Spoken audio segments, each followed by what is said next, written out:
Assalamualaikum warahmatullahi wabarakatuh. Saya ingin menyampaikan rangkuman argumen tentang dinamika tantangan Pancasila sebagai ideologi negara. Pendahuluannya di sini ada Pancasila ditetapkan sebagai ideologi terbuka yang menjadi dasar negara Indonesia. Sifatnya terbuka berarti Pancasila mampu beradaptasi dengan perkembangan zaman tanpa kehilangan jati diri. Namun, sifat dinamis ini juga membawa tantangan di satu sisi. Pancasila harus tetap relevan dengan perubahan sosial, politik, dan teknologi. Di sisi lain, ia menghadapi ancaman penyimpangan, penyikisan nilai, dan kompetisi dengan ideologi lain. Memahami dinamika dan tantangan Pancasila penting agar ideologi ini tidak hanya menjadi simbol, tetapi juga tetap hidup dalam praktik berbangsa. Di sini ada dinamika Pancasila sebagai ideologi terbuka. Satu, ada kemampuan beradaptasi dengan zaman. Pancasila tidak kaku seperti ideologi tertutup. Nilai-nilai dasarnya bersifat fundamental dan universal. Tetapi cara penerapannya dapat berkembang. Contohnya sila keempat tentang kerakyatan yang dipimpin oleh hikmah, kebijaksanaan, permusyawaratan, perwakilan dapat diwujudkan melalui Pancasila. Demokrasi langsung, pemilu hingga musyawarah digital. Dinamika ini membuat Pancasila tetap relevan dan orde lama, orde baru hingga reformasi dan era digital. Yang kedua, ada respon terhadap perubahan sosial.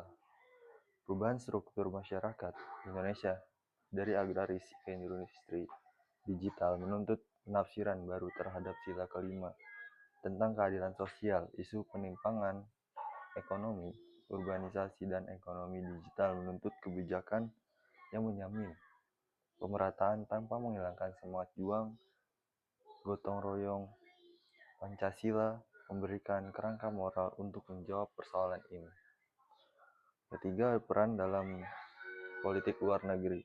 Nilai kemanusiaan dan keadilan dalam Pancasila menjadi dasar politik luar negeri bebas aktif dalam era globalisasi.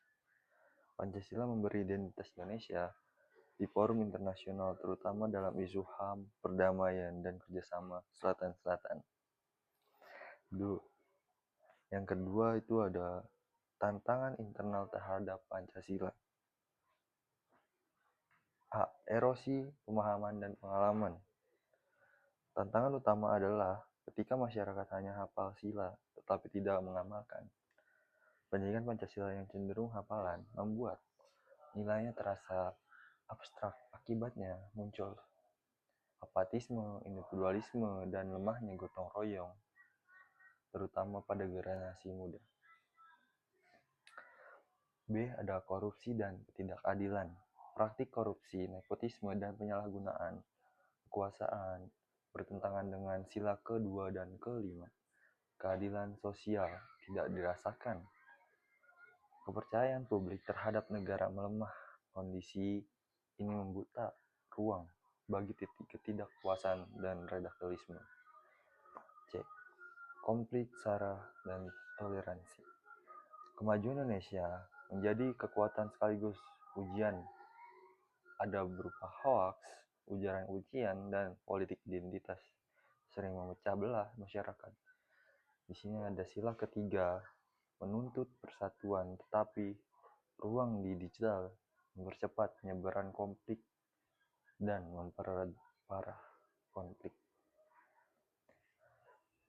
Yang ketiga, tantangan eksternal terhadap Pancasila. A. Arus ideologi transnasional. Globalisasi membuka masuknya ideologi liberal radikal, komunisme, gaya baru dalam paham keberagaman ekstrim. Ideologi ini sering menawarkan solusi cepat atas masalah sosial, sehingga menarik kelompok yang kecewa. Tanpa penguatan Pancasila, konsensus bisa tergerus. B. Pengaruh teknologi dan media sosial. Teknologi mempermudah penyebaran informasi sekaligus disinformasi.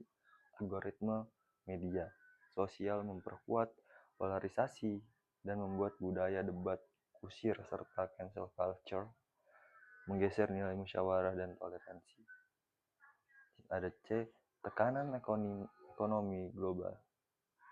Sistem kapitalistik global cenderung memperlebar ketimpangan jika negara tidak mengarahkan ekonomi sesuai prinsip kekeluargaan dan keadilan sosial. Sila kelima hanya menjadi kebijakan yang berpihak pada UMKM, koperasi, dan pemerataan kesejahteraan menjadi keharusan. 4. Upaya mempertahankan dinamika positif Pancasila. Di sini ada revitalisasi pendidikan Pancasila. Pendidikan harus bergeser dari hafalan ke praktik.